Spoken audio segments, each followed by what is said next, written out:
Welcome to another episode of Star Citizen Addicts Anonymous. I'm Nikki Batgirl D'Angelo, and this is episode 48.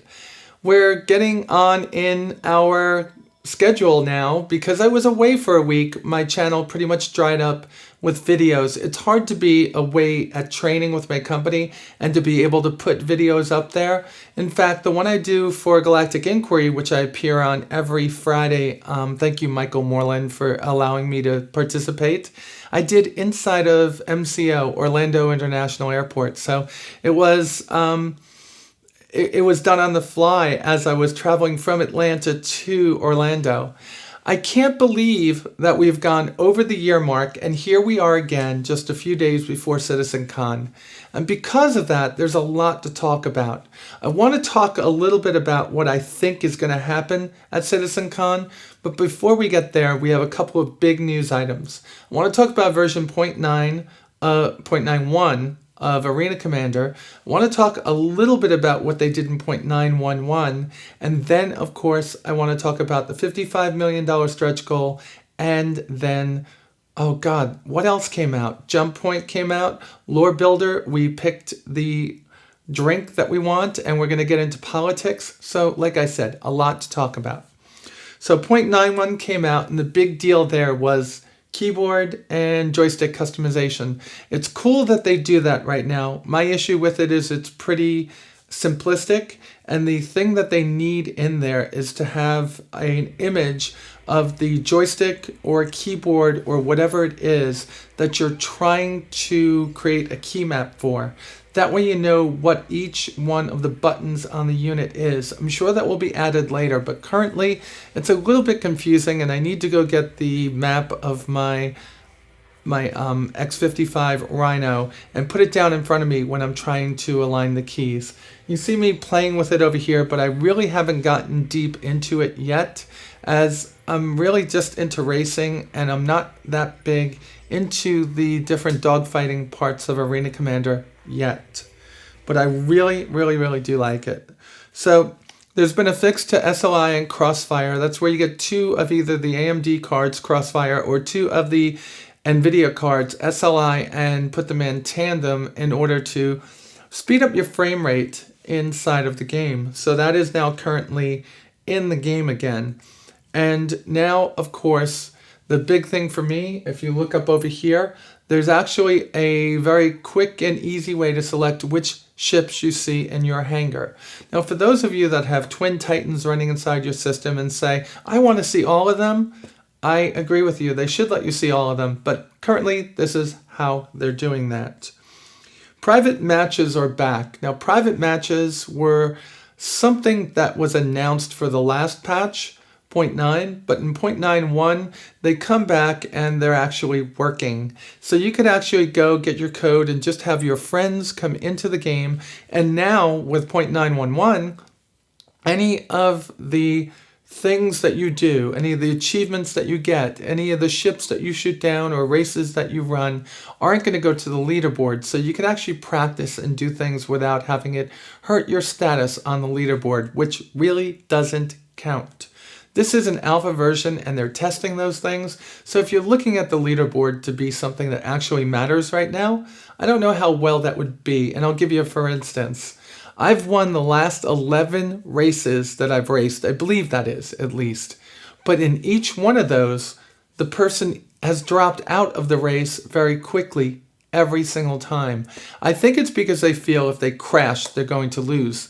Little do they know they're racing against Nikki Batgirl D'Angelo, who runs into buildings more often than she gets through the rings.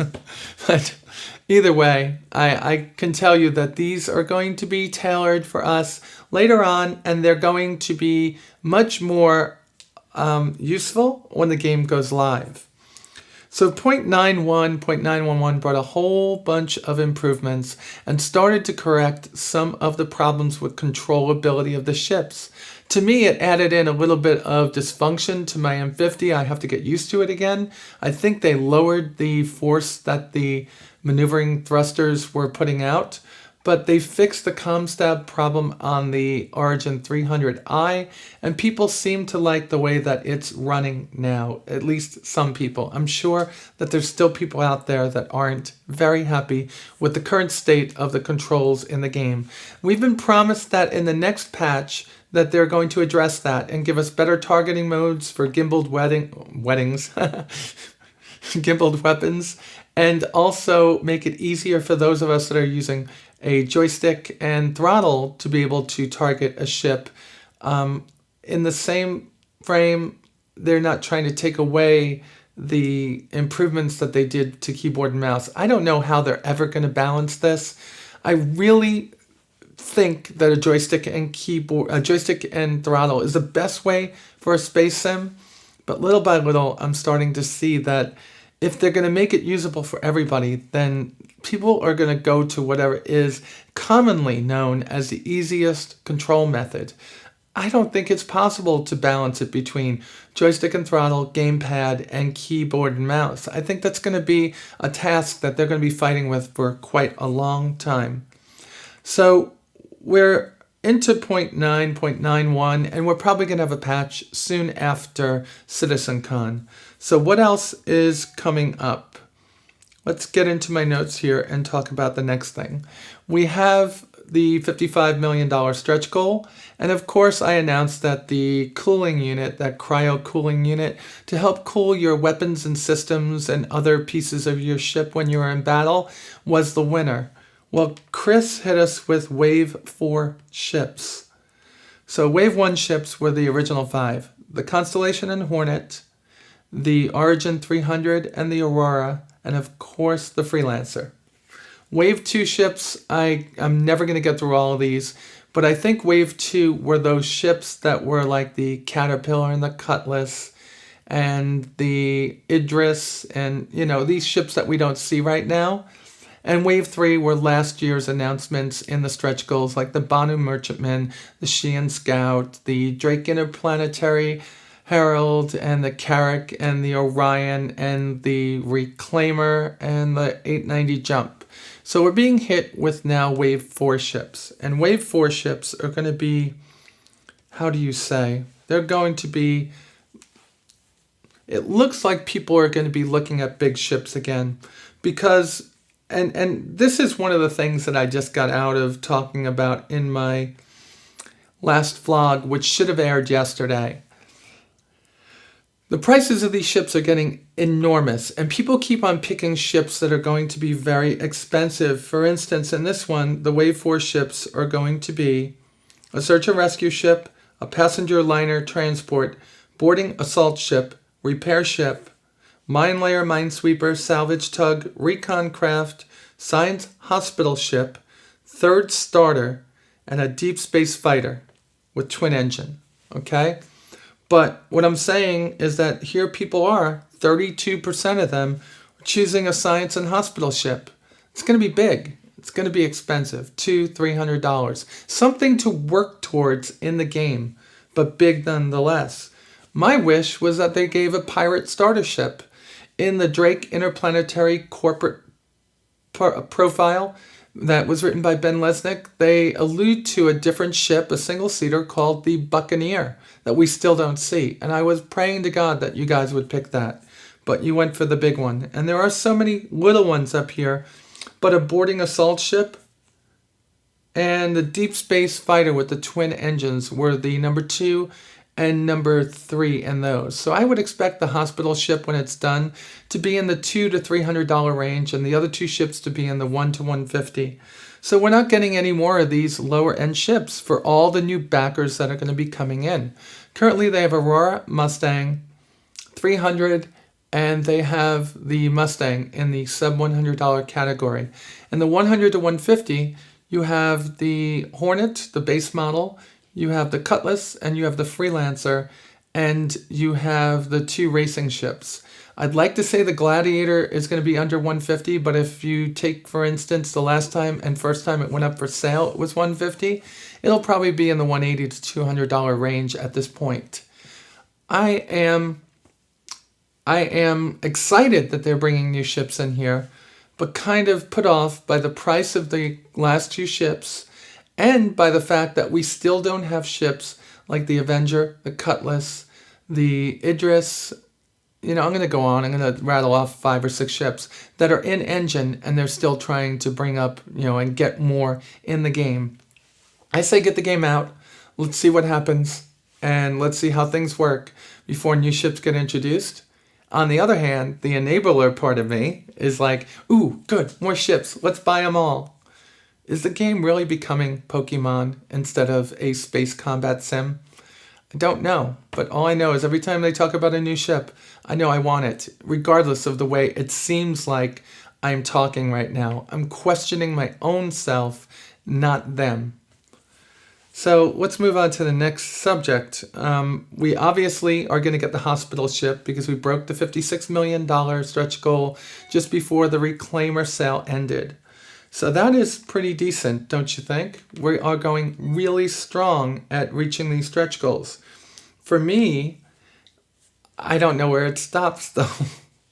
I think I've stopped buying ships for a while because I'm broke, I'm destitute like I am every October, November, December. So for me, I guess if they offer a Mustang, I'll be buying that, but no more ships. Let's talk about CitizenCon. CitizenCon is coming up this weekend. I want to get the big stories out of the way and then I'll go get some little ones. CitizenCon is going to be tied into my monthly report.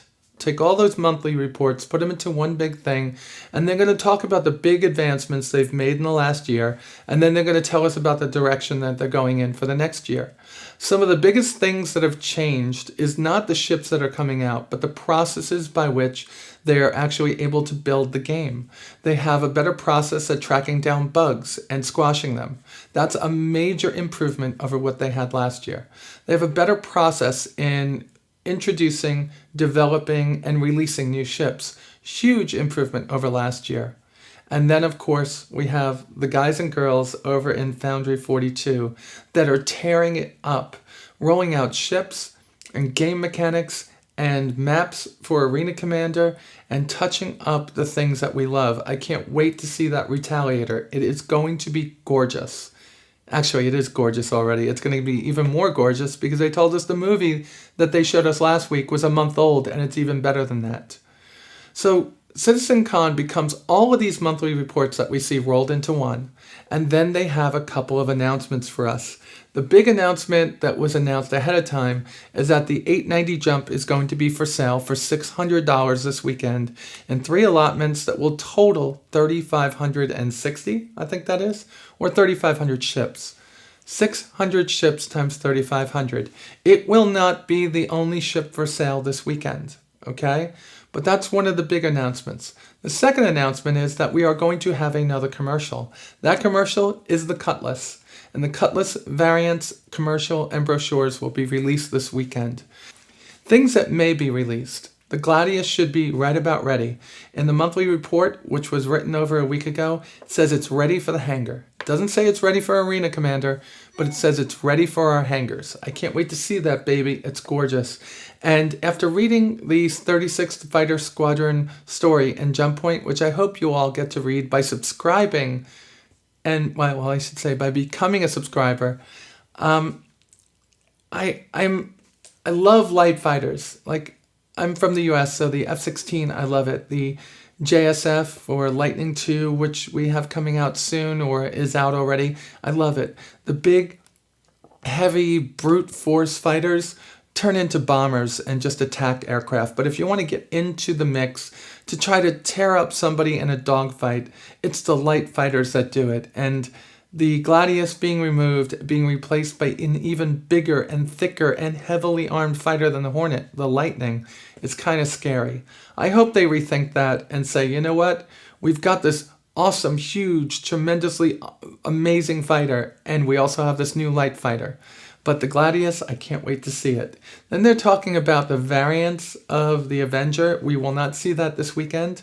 They talk about the Mustang. It's very possible we're going to see the Mustang this weekend, but I think that might be a release later on in the month. I don't think that it is ready for us to start flying around in engine. And I think that is one ship, because it is a new starter ship, that they want to have ready to be going right into the game as soon as they release it. So I'm not sure if that's going to be out this weekend. We're going to get some amazing looks into where we're going over the next year. And possibly, we're going to see an update to the organization system, which was announced at last year's CitizenCon. All right, that's a lot of things I talked about right there, right? How do I know all this? I just read it. There's a lot of information that comes out over the comlink every week, and it takes a long time to go through it. If you don't think that I'm right about that, just try reading through this latest monthly report. There's so much in there, and you have to break it down piece by piece. I wish they'd release it in a PDF version so I could put it on my iPad and read it offline. That would be so much more amazing. So PAX Australia is coming up at the end of the month. They sold out the tickets, and that's where we're going to see the first sneak peek, or I should say the second sneak peek, into the first-person shooter system. That's definitely something that I know a lot of us are waiting for. Lore Builder has selected its beverage, and let's see, it was called the Black Mountain, squeaked out on top. So that's pretty decent. So they're moving into another subject, politics, specifically two departments in the UEE government system. The Trade and Development Division, which to me sounds like Customs, and the Support and Supply Agency, which I don't know what that would sound like. Would that be like Geological Service? NOAA? I'm not sure, but what they want is they want people to get involved with helping to piecemeal this together, come up with ideas. So go out to Lore Builder. It was out there last week. You have a couple of days. This is going to be released on Wednesday, so you should have Wednesday and Thursday to enter some stuff in it, and then it will be released again on Friday to tell us what we went over. For those of you that are not subscribers, this is one of the things that comes out every month, and it's Jump Point. And in this one, it's the work in progress of the Gladiator, and everything about this has to do with the Gladiator. There's a story about the 37th Fighter Squadron. There's a story about Null System, Kol Ashana, which is where there was this famous battle that took place after pirates jumped a convoy and destroyed a couple UEE vessels. And there's also a little piece in it about how they put together the cinematic for the Freelancer Constellation commercial. So there's always good stuff in here.